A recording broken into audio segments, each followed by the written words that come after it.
پاکستانی جو رجیم ہے انہوں نے ایک ڈیل کیا ہے, اس سے بڑی بات ہو رہی ہے جو حفتر کے ساتھ, تو یہ تو بڑی ڈینجرس چیز ہے, کیونکہ یہ تو ایک اینٹی اسٹیٹ ایک ایکٹر ہے. اب لیبیا کے مفتی اعظم کا بیان سنیں. لیبیا کے مفتی اعظم کہتے ہیں کہ ان کو پتہ نہیں تھا کہ یہ جو پیسے یہاں پہ ان کو ملیں گے افطر کو, یہ مسلمانوں کے بچے مارنے کے لیے استعمال ہوں گے.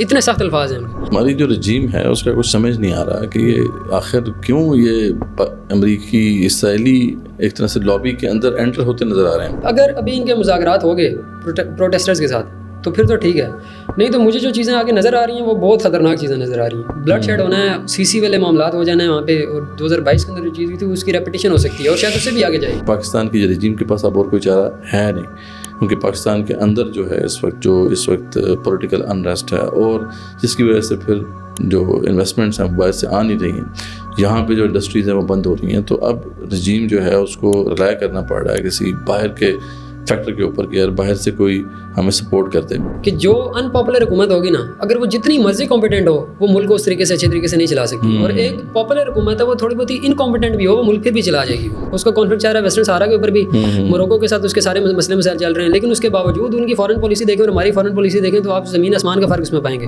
یعنی کیا یہ سوچ رہے ہیں ہمارے اوپر کہ حکمران جو ہیں, یعنی ان کی متماری گئی ہے یا سمجھ نہیں آ رہا کہ یہ کیا کرنے جا رہے ہیں.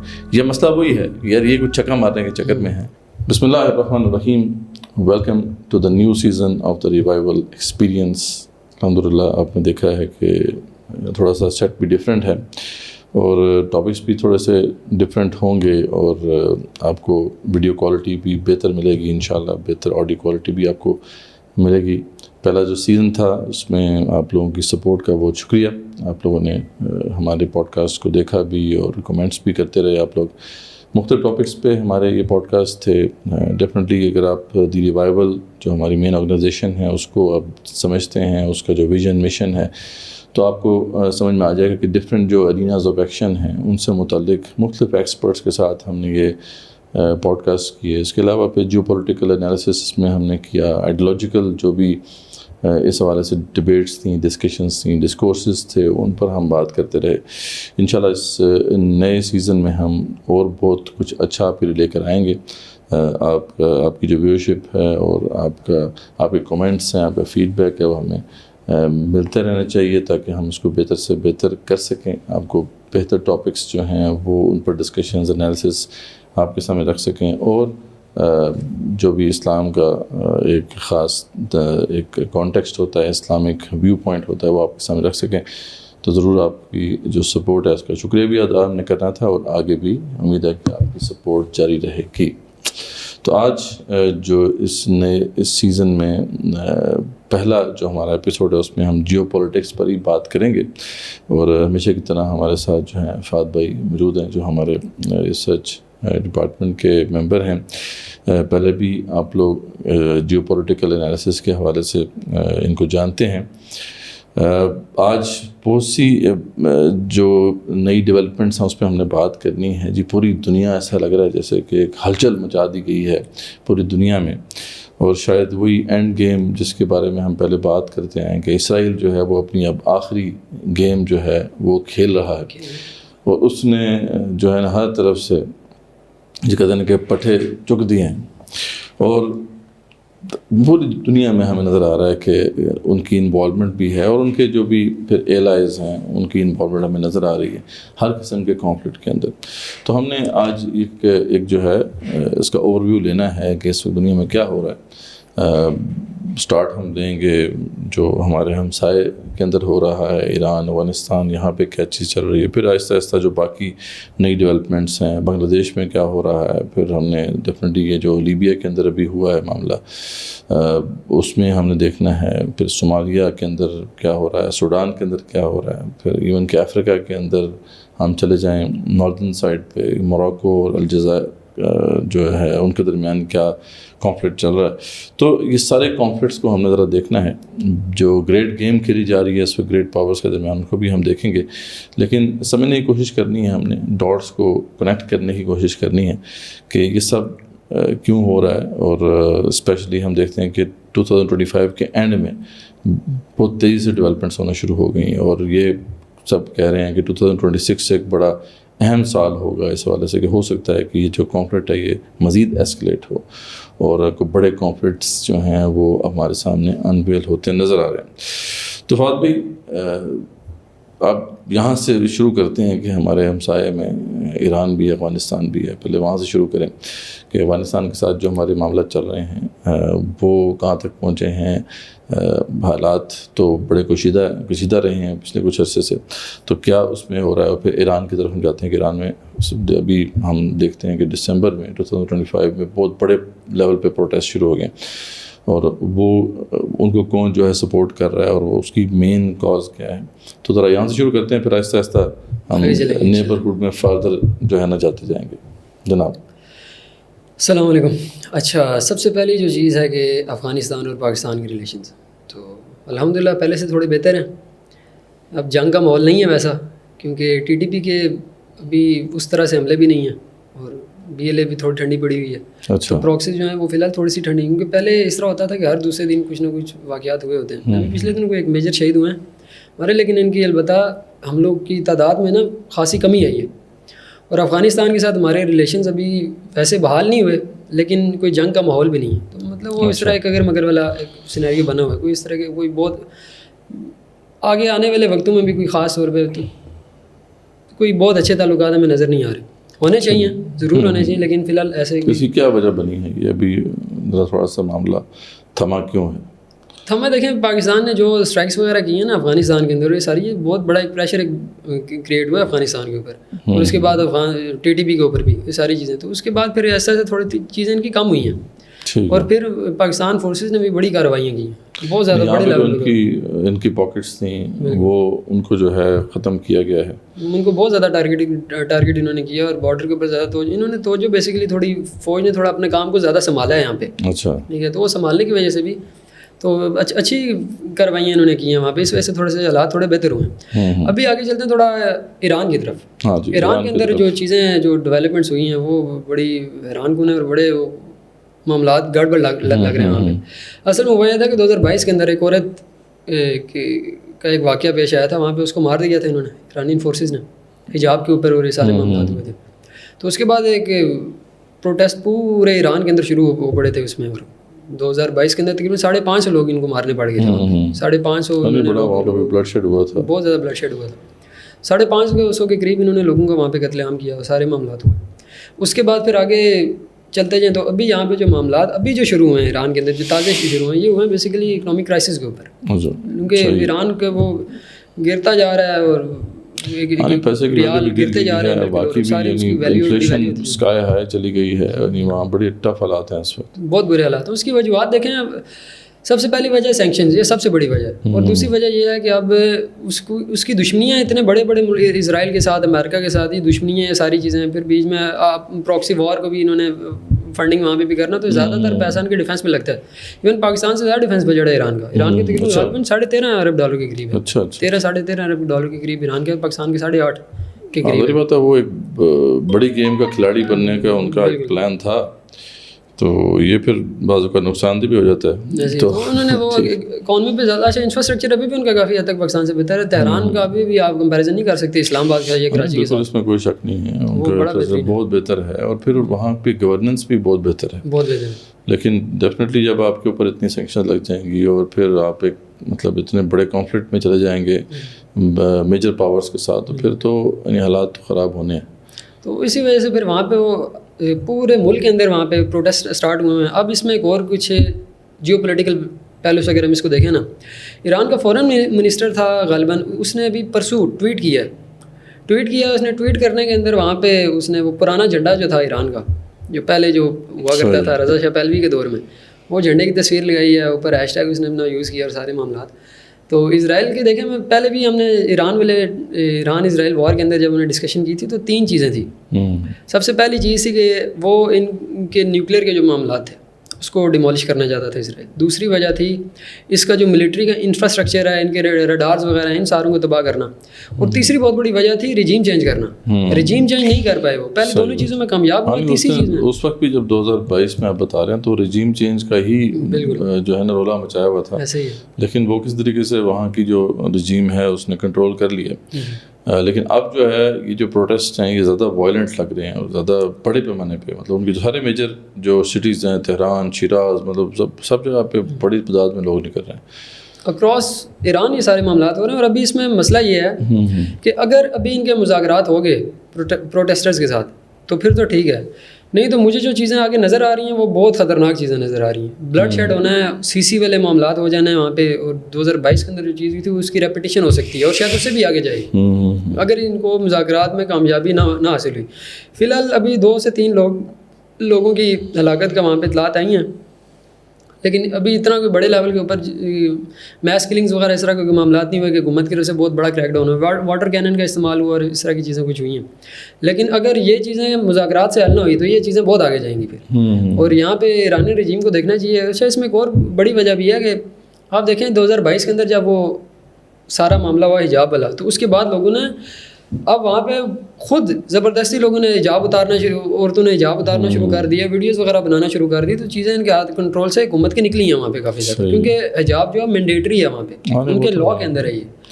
تو آپ کہہ رہے ہیں کہ اس کو ویسٹرن جو میڈیا ہے وہ زیادہ ہوا دے رہا ہے، ساتھ پھر اسرائیل بھی سپورٹ کر رہا ہے. تو یہ آپ انڈین میڈیا دیکھیں، آپ ویون دیکھیں، آپ دوسرے انڈین میڈیا دیکھیں جو انٹرنیشنل میڈیا. ویون بیسیکلی ایک انگلش ان کا نیٹ ورک ہے، نیوز نیٹ ورک ہے. اب اس کو دیکھ لیں، آپ ویسٹرن میڈیا کو دیکھ لیں، آپ اسرائیلیز کو دیکھیں تو وہ اس کو بہت زیادہ ہائپ کریٹ کر رہے ہیں اس پہ ساری چیزیں، اور اس کو بڑا اٹھا رہے ہیں، پروپیگیٹ کر رہے ہیں، پروپیگنڈا اس پہ بہت زیادہ کر رہے ہیں. تو یہ ظاہری بات ہے کہ رجیم چینج ہوتی ہے تو پھر اس کے بعد دوسرا آپشن وہی ہے. اچھا ان میں وہی پرشین امپائر والا کانسیپٹ ہی ہے، وہ ساری چیزیں وہ ہسٹری سے آپ کبھی بھی کٹ نہیں سکتے، وہ آپ کے ساتھ سے چلتی ہے. ابھی پاکستان کے اندر یہ حکومت جتنی مرضی یہاں پہ کر لے، سیکولرزم دوسری چیزیں، پاکستان جس بنیاد پہ بنا تھا یہ چیزیں آپ کبھی اس کو کاٹ نہیں سکتے، یہ کبھی نہ کبھی آپ کے سامنے آتی ہیں یہ چیزیں. تو وہاں بھی یہ ساری ہسٹری سے کون ہیں یہ لوگ جو رائٹ ونگ کا وہاں کا جو اس کو ہوا ان پروٹیسٹ کے اندر زیادہ رول ادا کر رہا ہے، اینٹی اسٹیٹ جو رول ہے. وہ سیکولرز بہت زیادہ ہیں، سیکولرز بالکل سیکولر طبقہ جتنا بھی ہے وہاں پہ وہ سارے رائٹ ونگ ہے، وہ وہاں پہ پھر وہ سیکولر بھی ہے. دیکھیں وہاں پہ کوئی اپوزیشن پارٹی بھی نہیں ہے اس طرح سے. بندہ کہے نا کہ یار یہ وہاں پہ اپوزیشن ہے بیسیکلی ایک اسلامسٹ ہیں، ٹھیک ہے، اور دوسرا جو ہے سیکولرز ہیں. یہ اپوزیشن ہے اور یہی رائٹ ونگ ہے. یہ اسی کے دوران آپ کو ساری چیزیں وہاں پہ سمجھ آئیں گی. صحیح ہے، صحیح ہے. چلیں جی آگے چلتے ہیں. بنگلہ دیش میں تو جماعت اسلامی کا ایک بڑا رول نظر آ رہا ہے. اب جو آگے گورنمنٹ حال میں یہ جنوری میں ان کا ووٹ ہے، فروری میں 10 فروری کو ہے یا 20 فروری کو. اچھا فروری میں ان کا ووٹ ہونے جا رہا ہے، اور اس میں جماعت اسلامی ایک بڑی پارٹی بن کے ابھری ہے. یعنی یہ بہت کچھ اس میں سیکھنے کو ہے ہماری جو یہاں پہ جماعت اسلامی ہے اس کو بھی، کہ وہاں کی جماعت اسلامی کے اندر ایک بات جو نظر آتی ہے کہ انہوں نے کمپرومائز کبھی نہیں کیا.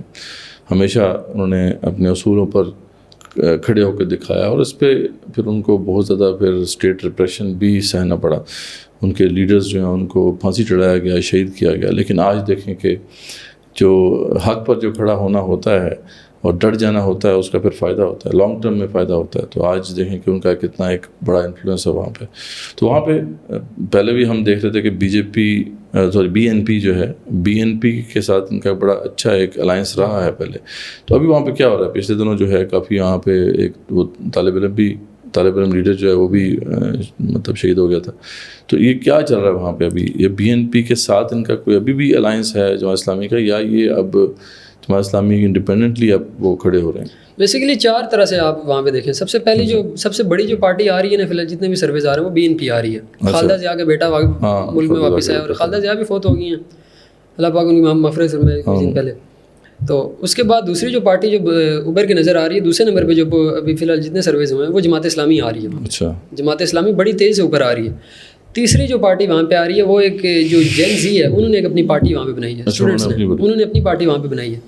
اور چوتھی جو ہے وہ چھوٹی چھوٹی ساری پارٹیز کو ملا کے آپ کہیں تو وہ چوتھے نمبر پہ کولیشن ان کا ہو سکتا ہے. زیادہ کچھ کا کولیشن بی این پی کے ساتھ ہے، کچھ کا جماعت کے ساتھ ہے. تو اس طرح لیکن ابھی جو سب سے بڑی جو ڈیولپمنٹ وہاں پہ ہوئی ہے نا وہ یہ ابھی روٹرز نے اس پہ آرٹیکل بھی لکھا ہے، پڑھنا چاہیے سب کو. اس میں کافی ڈیٹیل میں انہوں نے ساری چیزیں وہاں پہ بیان کی. اصل میں وہ یہ ہے کہ کولیشن ایک وہاں پہ بن گیا ہے، ایک الائنس بن گیا ہے کس کا، جماعت اسلامی کا اور جو جین زی کی جو جماعت ہے وہاں. اچھا، ان کا وہاں پہ بی این پی کے ساتھ اب یہ اس طرح وہاں سے کٹ گئے ہیں. اب ان کے ساتھ کولیشن یہ ساری چیزیں ختم. یہ انٹرسٹنگ، یہ بڑی انٹرسٹنگ ڈیولپمنٹ ہے اور یہ بہت بڑی ڈیولپمنٹ ہے. اب اس سے ہوگا کیا، اس سے اگر ان کا کولیشن ان کا الائنس اگر اچھا چلتا ہے یہ اور یہ محنت زیادہ کرتے ہیں بیسیکلی وہاں پہ الیکشنز کے دنوں میں جتنی جو زیادہ محنت کرے گا, کیونکہ سچویشن اس طرح کی عجیب و غریب بنی ہوئی ہے کہ وہ نظریاتی معاملات ہیں ہی ہیں ساری چیزیں, لیکن وہاں پہ محنت بھی آپ کی بہت زیادہ وہاں پہ دیکھی جائے گی, کون زیادہ محنت کرے گا الیکشنز میں. تو اگر یہاں پہ جماعت اسلامی پہلے نمبر پہ آنے میں کوalition کے ساتھ کامیاب ہوگی تو یہ بہت بڑی ڈیولپمنٹ ہے. اب اس میں ایک اور بہت بڑا معاملہ ہے کہ اس میں CIA, اس میں موساد, اس میں را خاص طور پہ انہوں نے ابھی بہت زیادہ وہاں پہ اپنی پریزنس زیادہ انہوں نے شو کرنی, انہوں نے کسی بھی طرح سے جماعت اسلامی کو نہیں جیتنے دینا وہاں. ان کی بالکل کوشش ہے, تو وہ کبھی بھی جو ہے ایکسیپٹیبل کیونکہ یہ پاکستان والی جماعت اسلامی نہیں ہے کہ یہاں پہ مطلب وہ کمپرومائزز اور یہ ساری چیزیں انہوں نے قربانیاں دی ہیں, موت انہوں نے برداشت کی. جو سابقہ کوئی امیر ان کا بیٹا بھی تو آرمی کے اندر اچھی پوزیشن میں تھا نا, جس کا انہوں نے جس کو پکڑ بھی لیا تھا. ان کا ایک ہے یعنی آرمی کے اندر بھی ان کا اچھا اثر رسوخ ہے, ان کا بہت اچھا تھا. لیکن جب سے پابندی لگی تھی تو اس کے بعد سزائے موت وغیرہ ہوئی تھی ان ساروں کی, جتنے بھی لیڈران تھے ان ساروں کو سزائے موت دی تھی اور سارے. اچھا ان جماعت اسلامی کی ایک اور بڑے مزے کی چیز ہے جو مطلب نوٹ کرنے والی ہے, جو وہاں کی جین زی ہے ایک, اور دوسرا اپنا اچھا جین زی کے اندر سے بڑا ایک وہاں پہ معاملہ یہ ہوا کہ تقریباً 20 بڑے عہدیدار جو ہیں جین زی کی جو پارٹی کے تھے انہوں نے استعفے دے دیے. اچھا انہوں نے استعفے دے دیے, انہوں نے کہا کہ نہیں آپ نے جماعت اسلامی کے ساتھ الائنس کیوں کیا, ٹھیک ہے. تو وہ یہ اب اس کی کچھ وجوہات ہیں. اس کی کچھ وجوہات یہ ہیں کہ ایک تو وہ اسلام کے بہت زیادہ شگف نہیں رکھتے, سیکولر تھوڑے سے ہیں. دوسری بہت بڑی وجہ پاکستان ہے اس میں, پاکستان اس وجہ سے کیونکہ جماعت اسلامی کا شروع سے ہی یہ آپ دیکھیں جب 71 کے اندر سارا ہوا تھا تو جماعت اسلامی نے اس ٹائم بھی پاکستان کو سپورٹ کیا تھا اور ان کو اسی چیز کی سزا ملی تھی. ساری جماعت تھوڑا سا پاکستان کی طرف ان کا جھکاؤ زیادہ ہے. بلکہ ابھی پاکستان کے کون سے منسٹر گئے تھے وہاں پہ, ان کو وہاں پہ بڑا رسپیکٹ دی. ابھی اپنا ہمارے جو ڈپٹی اسپیکر جو اسپیکر ہیں ہمارے ایاز صادق صاحب ہیں, وہ بھی جنازے میں بھی گئے تھے خالدہ ضیاء کے. جی خالدہ ضیاء کے جنازے پہ گئے تھے, تو وہ کیا انہوں نے آ کے بتایا ہے کس طرح وہاں کے لوگ محبت کر رہے تھے اور زبردست. یہ ساری چیزیں چلیں جی, اللہ تعالیٰ کرے کہ بنگلہ دیش کے جو مسلمان ہیں ان کے لیے خیر و برکت والا معاملہ ہو اس کے اندر, اور خاص طور پہ جماعت اسلامی اگر وہاں پہ لیڈنگ پوزیشن میں ہے تو یہ ہمارے لیے یعنی جو اسلامسٹ جو ہیں پوری دنیا میں ان کے لیے ایک بڑی ون ہوگی. اچھا جی آگے چلتے ہیں جی. ابھی جو پھر مڈل ایسٹ کے طرف آ جاتے ہیں ذرا ہم, کہ یہاں پہ جو بھی یہ پیچھے UAE اور سعودی عرب کا جو آپس میں کانفلکٹ ہوا ہے ایک بہت بڑی نیوز ہے, کیونکہ یہ تو ہمیشہ سے ایک الائے رہے ہیں, بلکہ UAE جو ہے وہ ہمیشہ سے سعودی عرب کو سپورٹ کرتا تھا. تو اب یہ اچانک کیا معاملہ ایسا ہوا ہے, اسپیشلی جو وہاں پہ یمن کے اندر جو ان کا کانفلکٹ چل رہا ہے اس کے اندر ہمیں جو ہے دونوں ایک دوسرے کے خلاف نظر آ رہے ہیں, اور اس کی بڑی امپلیکیشنس ہوں گی آگے آنے والے دنوں میں, آنے والے وقت میں. تو یہ کیا ہوا ہے اور اس کو تھوڑا سا بیک گراؤنڈ بتائیں اس کا. دیکھیں یمن کے معاملے کے اوپر جانے سے پہلے سب سے پہلے UAE کو تھوڑا سمجھتے ہیں. اصل میں ہوا یہ ہے کہ 1979 میں جب انقلاب ایران آیا تو اس کے بعد پھر مسلمانوں میں اصل میں ہوتا یہ تھا کہ ایک کولڈ وار سٹارٹ ہو گئی تھی سعودی عرب کی اور ایران کی. یہ دونوں اپنی ہر جگہ پہ پراکسیز بنانا اور یہ ساری چیزیں کرنا, تو یہ چلتا رہتا تھا ان کا سلسلہ. تو پھر لیکن اس کے بعد پھر کچھ عرصے بعد تقریباً یہ سیریا کے اندر انٹری کی تھی اپنی اس نے ٹرکی نے. تو ترکی جو ہے ترکی ایک تیسرا پلیئر بن کے سامنے آیا تھا. تو ترکی اب تو سب سے بڑا پلیئر بن کے سامنے آ گیا. ترکی اب ہر جگہ اس کی انوالومنٹ اور ساری خاص سیریا میں تو حکومت ایک طرح کی سمجھ لیں کہ ٹرکی کی ہے, لیکن آگے جا کے چوتھا پلیئر ایک آیا 2015-16 کے اندر, یہ آیا UAE. اور UAE کی وجہ کیا تھی, UAE کو بیسیکلی لایا گیا تھا. لایا کس طرح گیا تھا, امریکہ اس کو لے کے آیا. وہ کیوں لے کے آیا کہ اسرائیل پورے مڈل ایسٹ کے اندر اکیلا تھا. اسرائیل کو ایک پارٹنر چاہیے تھا, ٹھیک ہے, اور پارٹنر بھی مسلمان ملک ایک چاہیے تھا, ٹھیک ہے. تو اس نے وہاں پہ پھر سب سے, اور اس کے پاس پیسہ بھی ہونا چاہیے, وہ پیسے خرچ بھی کر سکے, طاقتور ملک بھی ہو, انفلوئنس بھی اپنا رکھتا ہو. تو UAE سے بہتر آپشن ان کے سامنے کوئی بھی نہیں تھا. تو انہوں نے محمد بن زائد کے ذریعے ساری چیزیں وہاں پہ کر کے, تو اب انہوں نے جو ہے وہ اب یمن کے اندر اب ہم آتے ہیں. تو اب یمن کے اندر کیا معاملہ ہوا, یمن کے اندر بیسیکلی اس ٹائم جو گروپ بندیاں ہوئی ہیں وہ ہے ایک سائڈ پہ حوثی ہیں جن کو ایران سپورٹ کرتا ہے, ایک سائڈ پہ وہاں کی اپنی جو حکومت تھی سابقہ جس کو سعودی عرب سپورٹ کرتا ہے, ایک سائڈ پہ وہاں پہ STS ہے, ٹھیک ہے, یہ سدرن ٹرانزیشنل کونسل اس کو کہتے ہیں, یہ اس کو UAE سپورٹ کرتا ہے. اور ایک سائڈ پہ وہاں پہ چھوٹی سی ایک اخوان المسلمین کی بھی ایک جماعت وہاں پہ الاصلاح کے نام سے, وہ ان کا بہت زیادہ جگہ پہ کنٹرول نہیں ہے, لیکن پھر بھی کسی حد تک وہ وہاں پہ بیٹھے ہیں, اپنا کام کسی حد تک کر رہے ہیں وہ.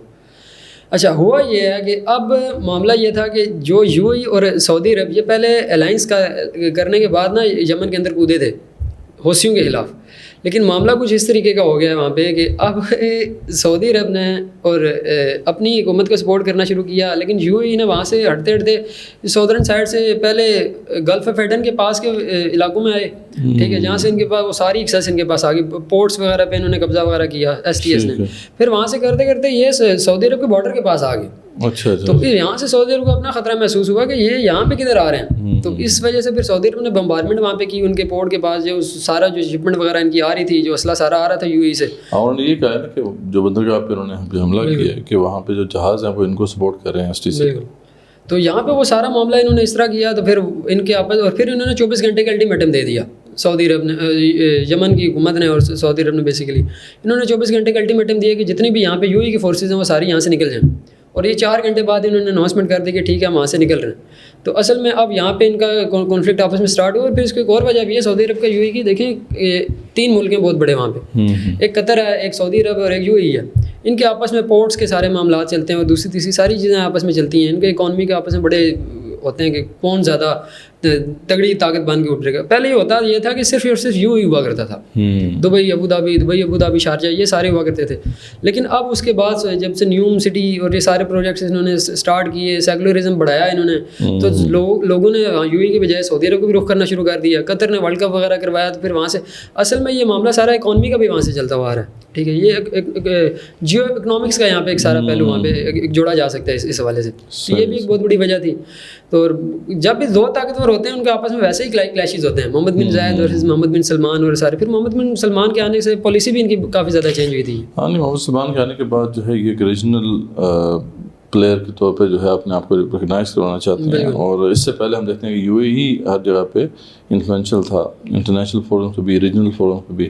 تو یہ ایک رسا کشی جو ہے یہ چل رہی ہے. اس کے خیر رزلٹس تو آگے کیا آنے ہیں, امت مسلمہ کے لیے تو اچھی بات نہیں ہے ان ممالک کا آپس میں ٹکرا جانا. پھر یہ یہاں پہ کیا کنیکشن ہے یہ یو اے ای کے ساتھ؟ ہمارے بھی جو رجیم ہے اس کی کوئی تعلقات بڑھتے نظر آ رہے ہیں, اور بھی جو ہے پچھلے دنوں ایک وزٹ بھی ہوا ہے. تو یہ کس تناظر میں آپ دیکھ رہے ہیں؟ یہ جو محمد بن زائد کا جو وزٹ تھا پاکستان کے, بیسیکلی کسی اور وجہ سے تھا. تو وہ بہت شارٹ وزٹ تھا, یہ کسی اور وجہ سے وزٹ تھا. اچھا خیر, اس کو اگر ہم چھوڑیں یہاں پہ آگے دیکھتے ہیں اس میں کہ پچھلے دنوں جو ڈیولپمنٹس ہوئی ہیں. سب سے پہلے آپ دیکھیں کہ جو ہمارے جو فوجی فاؤنڈیشن وغیرہ ہے, ابھی معاملہ یہ تھا کہ پاکستان کے اوپر تھا $3 ارب کا قرضہ جو سے پاکستان نے کافر ان کو دی. یہ ٹریبیون کے اوپر آرٹیکل ہے اس کا, وہاں سے آپ ساری چیز کی ڈیٹیلز وغیرہ دیکھ سکتے ہیں. تو پاکستان ان کو آفر دی کہ آپ یہ کرتے ہیں کہ آپ یہ کریں کہ آپ $1 ارب کی نا فوجی فاؤنڈیشن کے اندر انویسٹمنٹ کر دیں, آپ اس کے شیئرز خرید لیں. ٹھیک ہے, آپ وہاں سے اس کے شیئرز خرید لیں. کرنی ہے وہ تو پیسے تو ہے نہیں, بس یہ ہے کہ ان کے شیئرز دے دیے, شیئرز دے دیے, پیسوں کے بجائے انہوں نے شیئرز دے دیے. انہوں نے یو اے نے کہا ٹھیک ہے. اچھا ایک اور بڑا معاملہ ہے کہ اگر آپ دیکھیں نا پاکستان کے جو اس سے پہلے کے بھی یو اے پاکستان کی جو زیادہ ایسٹس خرید رہا ہے, ایم ایچ وغیرہ کے بھی دیکھیں, ابھی ایم ایچ چلے جائیں تو وہاں پہ ایمریٹس کا وہ سارا لگا ہوا ساری معاملہ. اور پھر پورٹس, پاکستان کے جو پورٹس ہیں اس میں بھی سعودی عرب بہت زیادہ اپنا یہاں پہ بھی کافی ساری چیزیں اس نے خریدی. تو اپنا انفلوئنس پاکستان کے اوپر ڈال رہا ہے بیسک. اور ابھی فوج کے اندر اب اس کو پتہ ہے کہ پاکستان کے اندر وہ سب سے جو تگڑے معاملات ہیں وہ فوج کے ہی ہیں. تو ابھی فوج کے ایسٹس اس نے آگے ایسا لینا شروع کر دیے یہاں پہ. تو یہ بڑے خطرناک معاملات ہیں, یہ بہت خطرناک ہے. یہ خطرناک اس وجہ سے کیونکہ میں ٹو بی آنیسٹ میں اسرائیل کے اندر اور یو اے کے اندر فرق نہیں کرتا, یہ ایک جیسے ہیں. یو اے تو ہمیشہ جو ہے وہ زائنسٹ کے ساتھ ہی کھڑا ہوتا نظر آتا ہے, اور پاکستان کے ان کے ساتھ ایک اچھے تعلقات ہونا یہ بہت بڑا ایک مسئلہ ہے. یعنی یہ ایک ایسا معاملہ ہے جسے اگنور نہیں کیا جا سکتا. ایک تو اچھے تعلقات ہونا وہ ایک علیحدہ چیز ہے, لیکن ایسٹ سے ان کو بیچنا, اور پھر ایک اور بڑا معاملہ آگے ان کے کہنے کے اوپر جیو پالیٹکس, آپ کا اپنی پالیٹکس کو بالکل سارے معاملات جو آپ کا ہے وہ بھی الائن کر لینا, تو یہ بہت زیادہ خطرناک معاملہ ہے.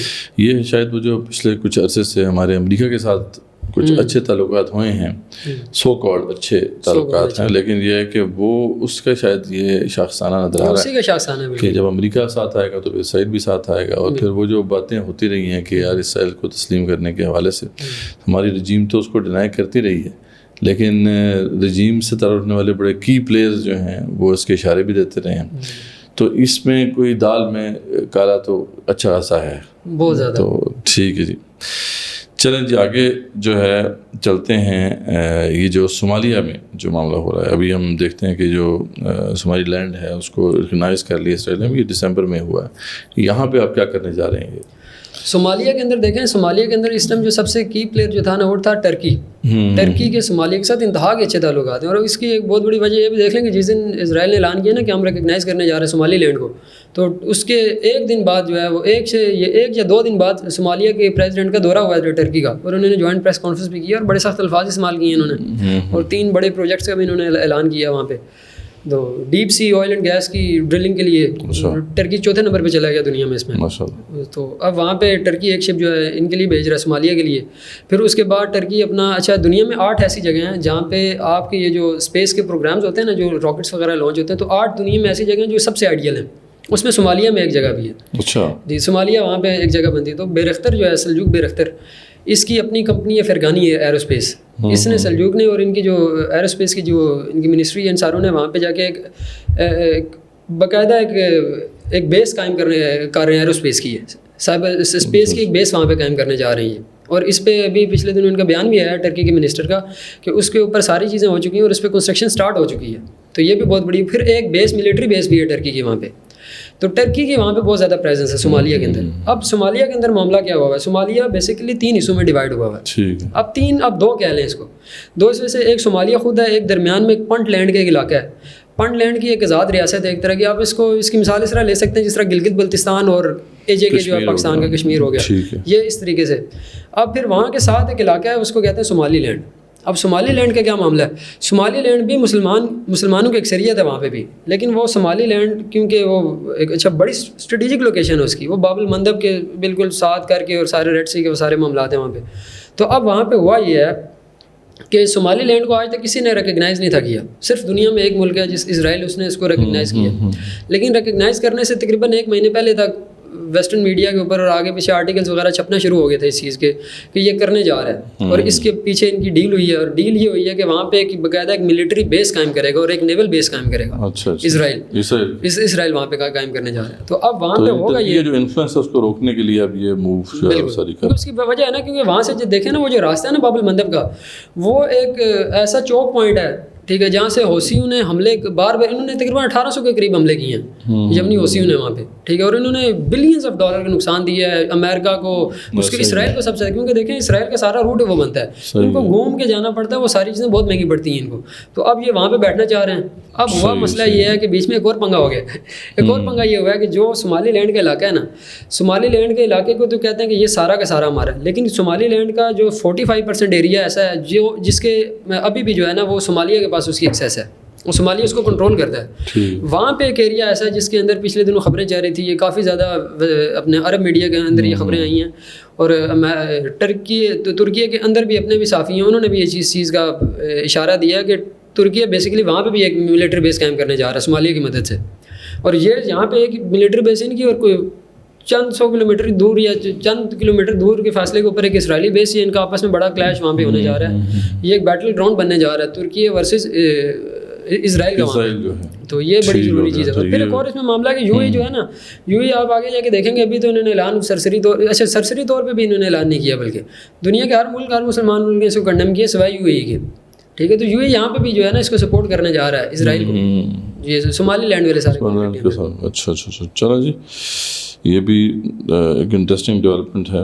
آگے اب سوڈان کا جو ہے معاملہ وہ بھی کافی زیادہ مسئلہ ہے. پچھلے دنوں بڑی جو ہے نا گرافک امیجز وہاں سے جو ہے پوری دنیا میں سرکولیٹ ہوئے, اور وہاں پہ بھی بڑا کانفلکٹ اب چل رہا ہے. ادھر کیا چل رہا ہے, ادھر بھی تھوڑا سا ادھر بھی یو ای. اب وہاں پہ بھی آپ کو اب پوری دنیا میں جدھر بھی مسلمانوں پہ ظلم ہو رہا ہے پیچھے یو ای آپ کو کہیں نہ کہیں اپنی پراکسی اس کی نظر آئے گی آپ کو. ٹھیک. اب وہاں پہ یو ای کا کیا معاملہ ہے, وہاں پہ بیسیکلی 2 بہت بڑے فیکشنز ہیں. ایک ہے SAF ساؤدرن آرم فورسز, ٹھیک ہے, ان کے پاس ایک علاقے کا کنٹرول ہے, اور دوسری طرف ایک علاقے کا کنٹرول ہے RSF کے پاس. RSF بیسیکلی وہاں کی ایک پیراملٹری فورس ہے, اور یہ ان کو 2018-19 کے اندر میرے خیال سے غالباً ان کو پیراملٹری فورس کا درجہ دیا تھا. پہلے اکیلے خود لڑا کرتے تھے اور سارے معاملات مرسنریز بھی بن کے دوسرے ملکوں میں بھی جایا کرتے تھے یہ سارے. تو ان کو ایک زبردستی کی انہوں نے پیراملٹری فورس ایک بنائی تھی.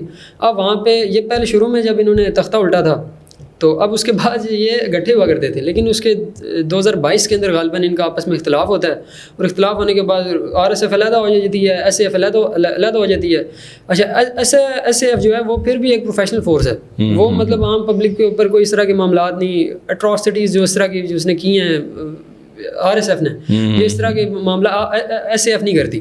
ٹھیک ہے، سیرین جو آرمی ہے وہاں پہ وہ اس طرح کے، سوڈانی جو آرمی ہے وہ اس طرح کے معاملات نہیں کرتی. ٹھیک ہے، وہ تھوڑے بہتر ہیں. آپ 2 برائیوں میں سے آدھی اچھی برائی ہے، تھوڑے بہتر ہیں، مطلب اس کو ہم تھوڑا سا دے سکتے ہیں. اس میں RSF کا کیا معاملہ ہے؟ RSF کا اصل معاملہ یہ، جس علاقے پہ RSF کا کنٹرول ہے وہ گولڈ ریچ علاقہ ہے. وہاں سے گولڈ کی مائننگ ہوتی ہے، ساری چیزیں ہوتی ہیں، وہ سارا کا سارا گولڈ وہاں سے اسمگل ہو کے یوں ہی جاتا ہے. اس کے اوپر مڈل ایسٹ آئے گی پوری ڈاکومنٹری ہے ایک، وہ لازمی دیکھیے گا. تو وہاں سے گولڈ سارا اسمگل ہو کے یوں ہی جاتا ہے. ٹھیک ہے، یو نے باقاعدہ ایکسیس دی ہے، چیکنگ بھی نہیں ہے، کچھ بھی نہیں ہے، وہ انہوں نے کھولا ہوا اپنے لیے کہ ٹھیک ہے جی گولڈ آ رہا ہے سارا. اور پھر یہاں سے کرتے گئے ہیں، یہ چائنا سے اسلحہ خریدیں گے، والے امریکہ سے خریدیں گے، یہاں سے اسلحہ خرید کے سارا کا سارا گولڈ کے بدلے میں ان کو اسلحہ بیچیں گے وہاں پہ وہ.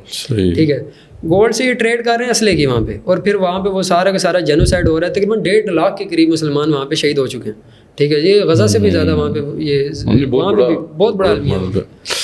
تو اس میں بھی یعنی UAE کا جو ہے نا، یہ اس میں جو ہے چلا جی.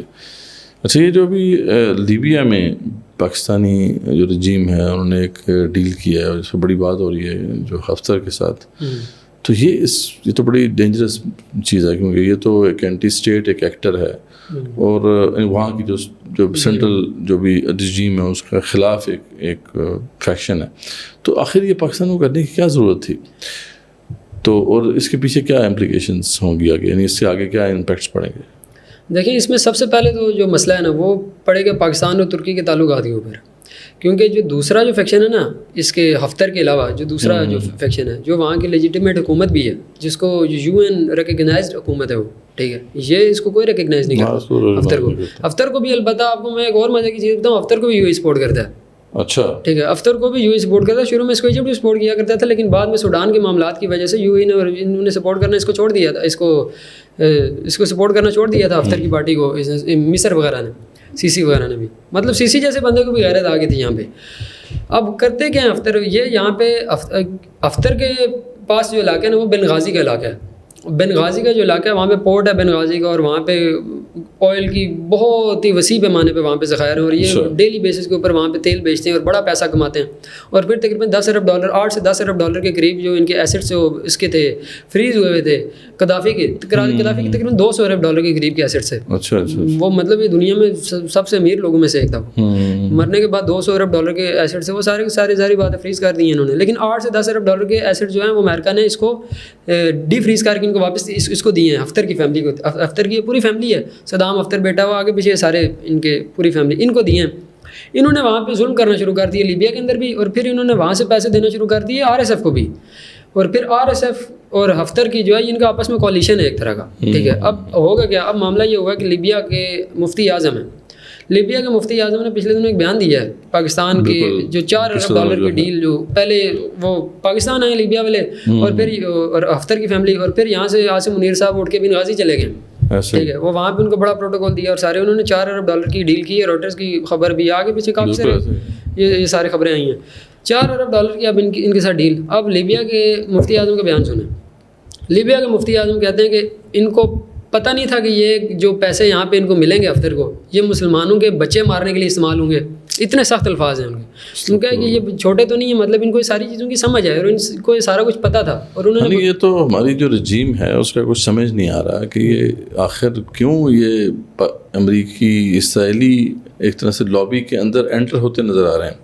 یہ جو ان کے اقدامات ہیں یہ تو بہت زیادہ کنسرننگ ہیں. اور اس پہ آپ پتہ پچھلے دنوں جو علماء کی ایک کانفرنس بھی ہوئی علماء اتحاد کی، اس میں بھی پاکستانی رجیم کی جو فورن پالیسی ہے اس پہ انہوں نے کوئی سوالات اٹھائے ہیں. تو یعنی اب لیکن یہ ہے کہ ابھی اس وقت یہ سمجھ نہیں آ رہا کہ اس وقت دنیا تو ہے وہ تو ملٹی پولر ہو گئی ہے، اور اس میں بڑی اپرچونیٹیز ہیں پاکستان جیسے رجیم کے لیے کہ اور الائز بنائے جائیں اور ایک باوقار طریقے سے جو ہے ایک انڈیپینڈنٹ ان بائسڈ اور جیسے کہتے ہیں نا کہ حقائق کی بیس پر فورن پالیسی بنا کے اس پہ چلا جائے. لیکن یہاں پہ دوبارہ سے ہم وہی اپنی پرانی ڈگر پہ چل رہے ہیں اور ایک دفعہ پھر ہم امریکہ کو زیادہ ہی ٹرسٹ کر رہے ہیں. پہلے بھی ہمیں کچھ اس کا فائدہ نہیں ہوا. ہمیں وار آن ٹیرر کے اندر جو ہے امریکہ نے ڈال دیا اور پھر ہمیں اس پہ چھوڑ دیا، جس کی وجہ سے ہم نے سب کچھ سہا ہے. اب ایک دفعہ پھر ہم جو ہے ان کی وارز کے اندر کس طریقے سے انوالو ہو رہے ہیں. تو اس والے سے کیا کہتے ہیں کہ دیکھیں یہ اس کے بیک گراؤنڈ میں اصل میں صرف یہی مسئلہ ہے یا پاکستان کے جو ڈیسپریٹ حالات ہیں؟ کیونکہ بعض یہ بھی اس کو ریلیٹ کر رہے ہیں کہ دیکھیں پاکستان کی رجیم کے پاس اب اور کوئی چارہ ہے نہیں، کیونکہ پاکستان کے اندر جو ہے اس وقت پولیٹیکل انریسٹ ہے، اور جس کی وجہ سے پھر جو انویسٹمنٹس ہیں باہر سے آ نہیں رہی ہیں، یہاں پہ جو انڈسٹریز ہیں وہ بند ہو رہی ہیں. تو اب رجیم جو ہے اس کو ریلائی کرنا پڑ رہا ہے کسی باہر کے فیکٹر کے اوپر کہ یار باہر سے کوئی ہمیں سپورٹ کرتے. اور یہ ایک اپرچونیٹیز ہیں جس کے اندر پاکستان کو امریکہ جو ہے وہ سپورٹ کر رہا ہے. ظاہر بات ہے امریکہ کے پیچھے پھر اسرائیل بھی ہے. تو یہ جو الائز ہیں یہ پاکستان کو ایک روم دے رہے ہیں کہ یار اس طریقے سے تم اپنے مسائل کو حل کر لو. تو کیا یہ بالکل مجبوری ہے یا یہ ہمارے پاس اور آپشنز بھی ہیں؟ اور اگر ہیں تو پھر آخر ہم اسی طرف کیوں جا رہے ہیں؟ اس کو آپ اس طرح دیکھیں کہ میں اس چیز کا ہمیشہ سے میں ایک بات کہتا ہوں، یہ ایک پیٹ رول ایک سمجھ لیں کہ جو ان پاپولر حکومت ہوگی نا، اگر وہ جتنی مرضی کمپیٹنٹ ہو وہ ملک کو اس طریقے سے اچھے طریقے سے نہیں چلا سکتی. اور ایک پاپولر حکومت ہے وہ تھوڑی بہت ہی انکمپیٹنٹ بھی ہو وہ ملک پھر بھی چلا جائے گی، وہ کیونکہ پبلک سپورٹ اس کو حاصل ہوتی ہے. انڈیپینڈنٹ جو ہے نا ان کا جو بھی معاملہ ہے وہ ہو سکتا ہے، لیکن اگر ان پاپولر حکومت ہے تو پھر اس کو سپورٹ چاہیے ہوتی ہے کچھ بیرونی طاقت ہوگی. ٹھیک ہے، اس میں آپ دیکھیں نوم چومسکی کے حوالے، اس میں نوم چومسکی کی کتابیں پڑھیں، ٹھیک ہے، تو اس میں اس نے سارا کچھ یہ چیزیں کھول کے اس نے بیان کی. اس کا ویسٹ میں بڑا کریٹیک ہے وہ. آج وہ پھر ہم نے کچھ اور بھی ایک دو کانفلکٹس کو ڈسکس کرنا ہے، کیونکہ آج تو آئیڈیا یہ تھا کہ سارے جو ایک 360 ڈگری ویو ہو جائے. اس میں پاکستان کے ایک اور اینگل میں شامل اس میں کرنا چاہتا ہوں کہ پچھلے دنوں ایک یورو ایشیا ٹائمز کا ایک آرٹیکل چھپا ہے، وہ آرٹیکل پڑھنے کے لائق ہے. اس آرٹیکل میں بیسیکلی ہوا کیا ہے کہ پاکستان یہ جو آپ دیکھ لیں ریئر ارتھ منرل کے جو سارے معاملات ہیں، اچھا ریئر ارتھ منرل کے دنیا میں ہر چیز کے اوپر، جیسے اسلحے کے اوپر امریکہ کی ہیجمنی ہے، ٹھیک ہے، ٹیکنالوجی کے اوپر اسرائیل کی ہم نے اس سے بات بھی کی ہے کہ چائنا کی اس پہ پوری مکمل ہیجمنی ہے. اور پاکستان نے ایک طرح سے جب امریکہ کے ساتھ وہ ڈیل کی اور یہاں پہ منرلز کانفرنس بھی ہوئی اور جس طرح امریکہ کو پیش کیا گیا ہے سارا معاملہ، اور اس میں تو یہ باتیں بھی ہو رہی تھیں کہ شاید کوئی ادھر پورٹ بھی بنانے والے ہیں پسنی کے پاس. تو یہ بڑی مذاکرہ خیز بات تھی کہ ادھر وہ مطلب گوادر میں چائنا کے ساتھ ہے اور اس سے حال میں 60-70 کلومیٹر کے فاصلے پر زیادہ دور نہیں ہے. تو یعنی کیا یہ سوچ رہے ہیں ہمارے اوپر کے حکمران جو ہیں، یعنی ان کی متماری گئی ہے یا سمجھ نہیں آ رہا کہ یہ کیا کرنے جا رہے ہیں؟ یہ مسئلہ وہی ہے یار یہ کچھ چھکا مارنے کے چکر میں ہے، چھکا لگ جائے ریئر ارتھ منرلز نکل آئے. اچھا انہوں نے ایک چھوٹا سا چھکا مارا بھی ہے، انہوں نے چھوٹا سا چھکا یہ مارا تقریباً $550 ملین کے نا انہوں نے وہ ریئر ارتھ منرل پاکستان سے نکالے، پھر وہاں سے جا کے پروسیسنگ کروائی چائنا سے، اور چائنا سے پروسیسنگ کروا کے انہوں نے چھپ کے امریکہ کو بھیج دی. اچھا وہ آرٹیکل چھپ کے نیو یارک ٹائمز میں اور آگے پیچھے سارے. پھر اس کے بعد چائنا نے ایک آرٹیکل لکھوایا باقاعدہ، ٹھیک ہے، اس کی حکومت نے ایشیا ٹائمز کے اندر. اس میں آرٹیکل میں آپ الفاظ چیک کریں، انہوں نے جتنے بھی دنیا کے ملک تھے ان کے اوپر پابندی لگا دی کہ کوئی بھی ملک جو ہے وہ ہمارے سے پروسیسنگ کروا کے کسی دوسرے ملک کو نہیں بھیج سکتا.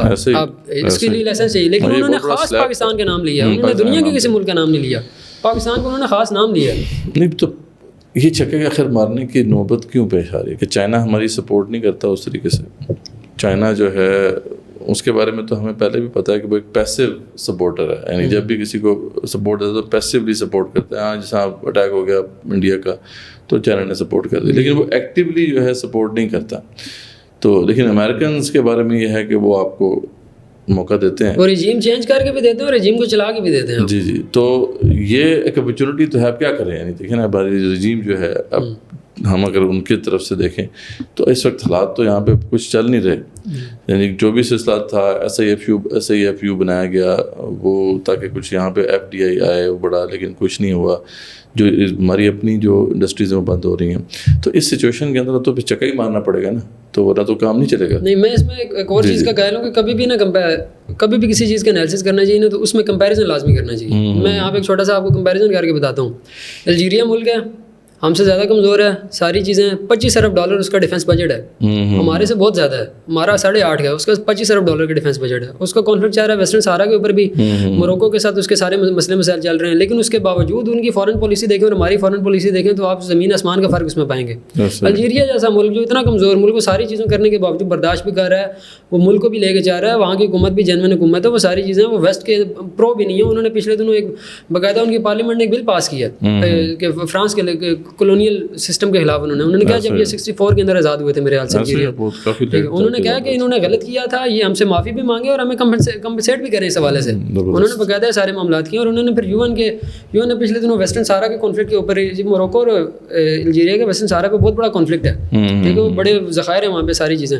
انہوں نے کیا کیا جب یو این نے 2025 کے اندر اب اعلان کر دیا امریکہ کے کہنے کے اوپر کہ یہ جو ہے یہ موروکو کا ہے, کیونکہ موروکو بہت زیادہ پرو اسرائیل اور پرو امریکہ اور یہ ساری چیزیں بہت زیادہ پرو ویسٹ ہے. وہاں پہ تو تقریباً 200 سال سے حکومت ان کی چلتی آ رہی ہے, وہ بادشاہت کا نظام ہے سارا, وہ سارے اسی طرح وہ جوبے پہن کے بیٹھے ہوتے ہیں وہ سارے. انہوں نے کیا کیا, انہوں نے باقاعدہ وہاں پہ وہ سارے پیپرز انہوں نے یو این کے اندر پھاڑ کے ہیں, یہ الجزائر والے. ان کو تو کوئی خطرہ نہیں تھا کہ سینکشن لگ جائیں گی, کوئی اس طرح کا معاملہ ہو جائے گا, کوئی کچھ نہیں, وہ ابھی بھی جا رہا ہے. آپ اس کا کمپیریزن پاکستان کے ساتھ کریں, پاکستان اس سے زیادہ ترقی یافتہ ملک ہے ساری چیزیں, لیکن ہم پھر بھی رو رہے ہیں. اپنی فارن پالیسی جو ہے وہ انڈیپینڈنٹ لے کے نہیں چل رہے, جو کہ پھر جس کی وجہ سے پھر بہت کچھ خمیازہ ہمیں بھگتنا پڑے گا. تو یہ بڑی حیران کن بات ہے, بڑی پریشانی والی بات ہے کہ اس وقت جب کہ ملٹی پولر ورلڈ ہے, اپرچونیٹیز بہت ساری ہیں, اس سارے کانفلکٹس اب آگے بڑھیں گے, اسکلیٹ ہوں گے, اور اس میں ہمارے پاس بہت سی اپرچونیٹیز ہیں, تو ہم ان سے فائدہ اٹھا کے ایک بہتر فارن پالیسی ہم نہیں کر رہے, اور ہم بس امریکہ کی محبت میں پھر دوبارہ سے گرفتار ہو گئے ہیں, جو کہ کسی صورت میں بھی پاکستان کے لیے فائدہ نہیں. اور یہ چیز اور سوچنے انڈیا کا معاملہ دیکھتے ہیں یہاں پہ. انڈیا نے پچھلے 9 دنوں کے اندر انڈیا نے 4 تجربے کیے ہیں. ایک اس نے پرالے کا تجربہ کیا, پرالے کا 1000 کلو گرام کا وار ہیڈ ہے اور کیوزک بیلسٹک میزائل ہے, وہ برہموس سے زیادہ خطرناک ہو جاتا ہے, ٹھیک ہے, اس کا انہوں نے کامیاب تجربہ کیا ہے. آکاش NG کا نیکسٹ جنریشن کا انہوں نے تجربہ کیا ہے ایئر ڈیفینس سسٹم کا, ٹھیک ہے. اس کے بعد انہوں نے K4 کا تجربہ کیا, سب مرین لانچ بیلسٹک میزائل ہے, انہوں نے اس کا تجربہ کیا. پھر انہوں نے ایک اور یہ 4 تجربے انڈیا نے 9 دن کے اندر کیے ہیں. صرف پناکا کا انہوں نے تجربہ کیا, جس طرح پاکستان کا فتح ہے وہ گائیڈڈ راکٹ ہے, وہ بھی پناکا, ٹھیک ہے, انہوں نے اس کا بھی تجربہ کیا. 9 دن میں 4 تجربے. پھر آپ ایک اور چیز دیکھیں, امریکہ کی جو ڈیل ہوئی ہے ان کے ساتھ, دوبارہ سے ڈیل ہوئی ہے, وہ ان کا ڈیفینس پیکٹ ہوا ہے امریکہ کے ساتھ, ٹھیک ہے, انڈیا کا.